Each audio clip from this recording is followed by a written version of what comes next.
Hi everyone, my name is Lily Cristante and this is my final presentation for Psychology 324, and I'm going to be talking about the cognitive benefits of physical exercise. So I wanted to start off with a question. How do you feel after a workout? A lot of people say happier, rejuvenated, they experience an increase in energy. The majority of people feel good after a workout. But why do you exercise?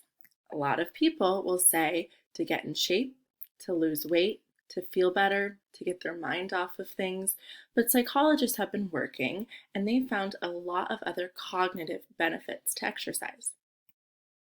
So the first one being working memory. Working memory is sort of a storage place in your brain where ideas or thoughts that are currently being worked on are. It is limited in size and some call it a loading dock. So this first experiment had two groups. Their first group was actively on this stationary bike that we see here, taking the Sternberg task. And their non-active group, non-exercise group, was taking the Sternberg working memory task, just sitting on the bike, not exercising. And the results show that the exercise group had reduced response latency slopes, which means a reduced response time between stimulus.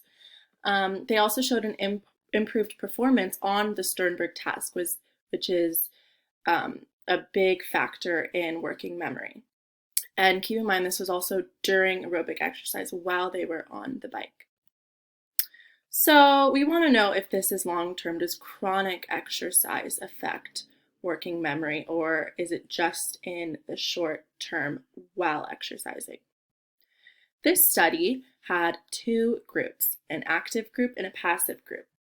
And this active group said they had been working out for 10 years, and the passive group had no exercise within the past 4 years. So this was pre the study. And they were taking the SST and AO span tests, other tests that test working memory capacity.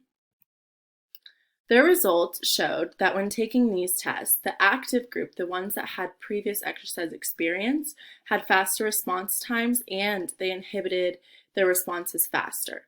So overall, this showed a greater working memory capacity for the active group, the ones who had been exercising. Now sleep. Everyone loves to sleep, and I bet you guys want to know ways to make your sleep better, how to sleep better.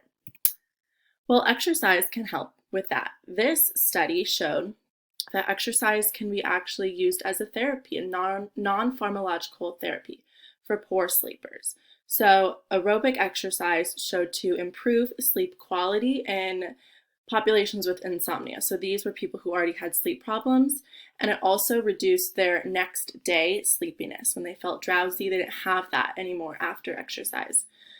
And this showed after 12 weeks of aerobic exercise, it also improved sleep disordered breathing, which in turn improves sleep quality. This may need to be long-term, and it also showed an increase in slow wave sleep and the length of sleep, but a decrease in REM. This graphic shows how sleep impacts your brain. It is very good for you. So with good sleep, we have better memory consolidation. While we sleep, we consolidate memories. We improve our decision-making, our working memory, our language processing, and the name of this class, sleep helps with our cognition and memory. So this study showed exercise as a prevention to cognitive impairment, how to prevent that in the future through exercise. So they gathered their data through the National Long-Term Care Survey, and these were their participants. And this survey involves questions about physical activity and exercise. So they examined the participants' answers at the baseline when they first answered, 5 years later, and then 10 years later, and followed up with the participants to see their status and where they were at in terms of cognitive functioning. And after 10 years, it shows that the number of exercises these participants said they performed was inversely related to the onset of cognitive impairment. So the more exercises these participants said that they performed throughout the survey years, the later they had cognitive impairment. And they saw this through whether they were at a home, whether they were at a care facility, or they were on their own. And they gave them tests to determine their levels of mental capacity. And they also scored better, the ones who exercised more. This shows the many, many ways that exercise benefits our cognition as a whole. So you can pause and read these sentences on humans and how physical exercise has all these effects on us. It can enhance our mechanisms of neuroplasticity. And neuroplasticity is how our brain stretches and adapts to new things, new experiences, how it learns new things. And exercise has been proven to reduce stress. And in turn, we get a clearer thinking and clearer memory. So through the stress route, we get better memory. And exercise has been shown to help develop neuroprotective proteins, which protects against cognitive impairment, and we have a healthier brain if we exercise. So I made a quick and easy graphic that can show the patterns this takes. So exercise, we get better sleep, we have improved memory, improved cognition, and a healthier brain. And with improved sleep, we get improved memory, even without the exercise. So this all works together and each benefits the other, which is really cool. I wanted to make the point that exercise is more than just losing weight. We can use exercise to really, really benefit our minds. And most of the significant findings through exercise psychology have been found when aerobic exercise was tested. So that's higher intensities, that's getting your blood pumping. And some of these things could be cycling, swimming, running, jumping jacks. There's a whole lot of things. And through this, we get more to work with when performing a task. Our brains are better functioning. It can help you remember instructions better or remember your grocery list that you left at home. And with exercise, we can also get improved reading and math skills, which are huge uses of our working memory that we talked about earlier. I wanted to talk about goals for future research. So first, I want to focus on determining the effects of acute versus chronic exercise.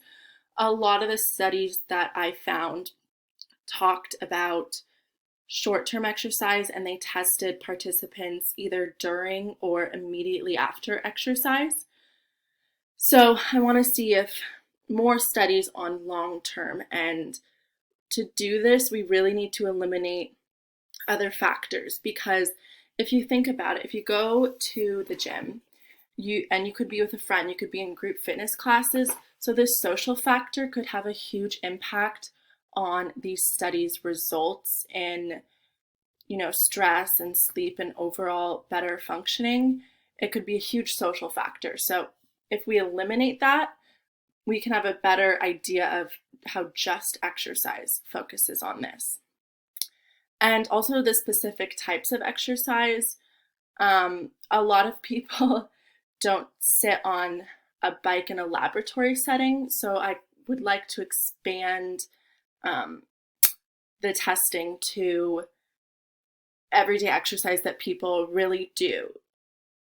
And I would also rely less on questionnaires and getting our studies and results from questionnaires and surveys, because people could over-exaggerate the extent to which they work out. And I think we really need to see it firsthand.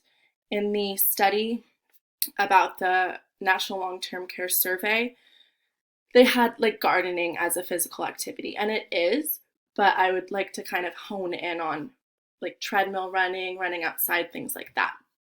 Lastly, you can come to my thesis defense. I'm defending in May, and my thesis is about ways exercise can benefit your mental health, and specifically anxiety and depression. So doing this project has really helped me get a better feeling of exercise as a whole, because I've been focusing a lot on anxiety and depression. So if you are more interested in the cognitive and overall brain benefits of exercise, feel free to come to that. And here are my references. Thank you so much for listening, and I hope you go exercise. Have fun with your friends.